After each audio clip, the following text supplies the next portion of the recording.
Good morning, and welcome to another installment of Drive-In Movies, the podcast where I talk about movies and television shows on my drive to work. Over the past 2 episodes, I have been discussing one of my favorite shows, Buffy the Vampire Slayer, and last time I made it to Season 4. So today, the plan is to do it all the way up to Season 7. And hopefully this will be the last podcast in the Buffy series. I don't have that much more to say about it. I've covered almost everything I would like to cover. So we're starting today with Season 5. Season 5 is a little bit different. Again, not quite as different as Season 4 was from Season 3, but it does have its own interesting twist on it. Whereas Season 4 was very much about going away from home and exploring, unfamiliar territory, Season 5 is a little bit sort of coming back to home. At the start of the season, everyone is in a stable relationship. Don't want to go into too much because I don't want to spoil all the relationships that go on in the show. But everyone has sort of their relationship, and there's actually a really nice scene at the beginning of the 5th season where they all go out to the beach and they're having a good time and life isn't all that bad. They've defeated the villain from Season 4, and it's generally happy times, good stuff going on. Enter Dawn. Dawn Summers is Buffy's sister. But wait, you say, if she's Buffy's sister, why haven't you mentioned her before this? Because she hasn't existed before Season 5. Yeah, it gets a little more interesting than that, but I can't go into too much of that without giving away kind of the whole shtick of Season 5. Suffice it to say, Dawn's presence is explained. It's not just a retcon, and it is very crucial to the main plot of Season 5. So now that Buffy has a sister, she has decided, instead of staying at university, she's going to move home because she goes to university in Sunnydale. And she, there's a little bit more, this is probably one of the seasons where Joyce, Buffy's mother, has one of the biggest roles. She actually has an arc. Quite a bit of stuff happens to her. And, the 3 ladies the Summers gals, they really have some good moments together. Dawn is this awkward early teenager, but she's still, she has a certain role. Spoiler alert, by the way, those of you that don't have any siblings, may be surprised to find out that sisters fight. And there is some of that, but there's also some really tender moments between Buffy and Dawn. I will say that, it is very familial. Sort of the whole group becomes closer together with one notable exception. Yes. I also forgot to mention, back for the Season 4, that partway through the season, about a third of the way through the season, Spike from Season 2 returns to Sunnydale, and he actually joins the main cast. Spike, of course, played very well by yet another non-Englishman playing a role of a British character, James Marsters, who does a really, really good job. When I heard him interviewed and I heard his American accent, I'm like, what? He's not British? This is madness! So he continues on through Season 5. Sometimes helping the gang out, sometimes being a bit of an antagonist. Sometimes we're not really sure what he's doing, but he does develop.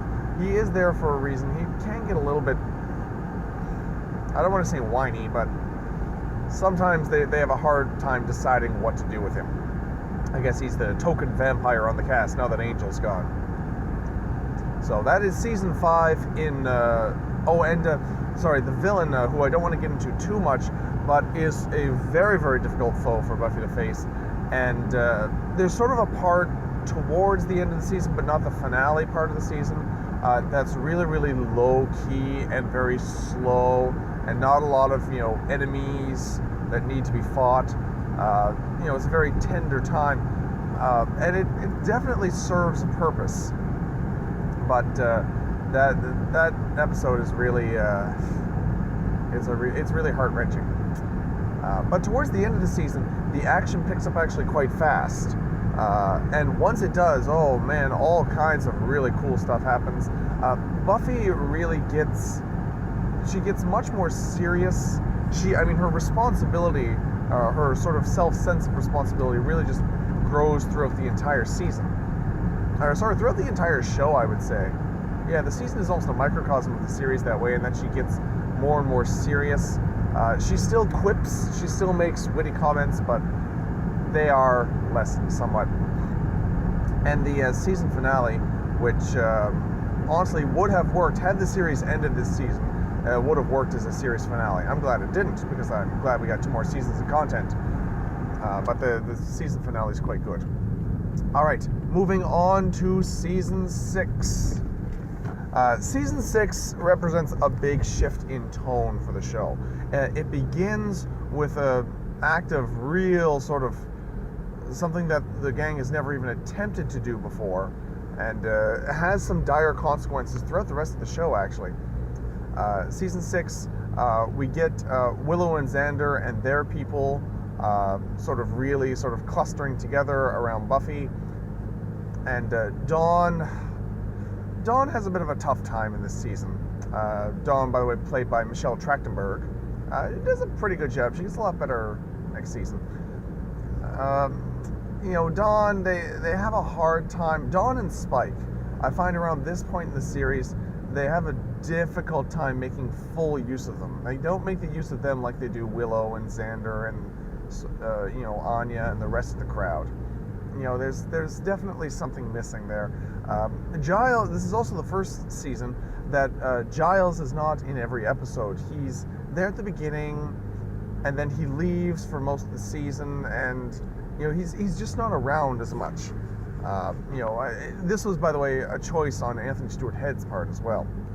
So he doesn't do that. It's a very dark season, exploring themes of dark themes to addiction, abuse, theft, just generally that. And there are a few episodes that just really fall flat for me, particularly towards the middle of the season. I find there are really a few episodes that just don't have the same punch that some of the other seasons do. That said, it's not like there's no jokes or there's no lighthearted stuff. The villains are actually probably the most lighthearted villains we've ever had. So, I mean, they do balance that out quite well. But I don't know, it is very dark. There is a nice twist ending, I will say, for the last 3 episodes. They do a very good job with that. And the villain is quite unexpected. You don't really see it coming. And there's the finale is actually really entertaining. Lots of good stuff, and Buffy comes to a great realization by the end of the seasons. And also, there's a nice twist with Spike as well. So they finally figure out what to do with Spike. All right, I got to get moving here because I've only got a couple minutes left, and I need to talk about season 7. So, season 7, much more optimistic, much more hopeful. The theme of season 7 is going back to the beginning. Buffy, the Sunnydale High, has been rebuilt. Dawn is going there now. And so this really brings in, there are a lot of references to previous seasons, characters that we haven't seen in a while, much more optimistic. We get a whole bunch of new girls coming in as sort of side characters, and they sort of identify with Buffy. There's good stuff. We get lots of people coming in, as well as some new characters. A nice sort of melange of new and old. It's a really satisfying end, I have to say.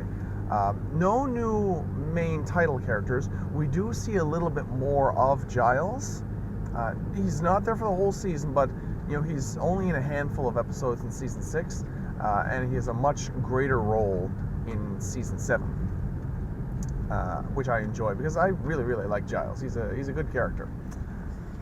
We also see sort of the effects of broken relationships. There is that, but it's not sort of the dark doom and gloom theme of season 6. It's much more light, much more responsibility. Buffy takes herself very seriously now. She's much less flippant. Willow is sort of grappling with how much power she has now. And Xander gets a couple of really good scenes as well. He's definitely coming into his own here. Dawn. This is Dawn's best season. Particularly, I'd say the first third or half of the season, she shows a lot of responsibility, a lot of initiative. I really enjoy, and Michelle Trachtenberg really nails it. I find here, I really, really enjoy how Dawn is handled. She's not whiny anymore, because that was sort of a crutch I found for the past 2 seasons. Worked in season 5, but I just got tired of it in season 6. Season 7, and the finale, the series finale. Oh, so many emotions. Joss Whedon is not afraid to kill people, and he takes that to heart here.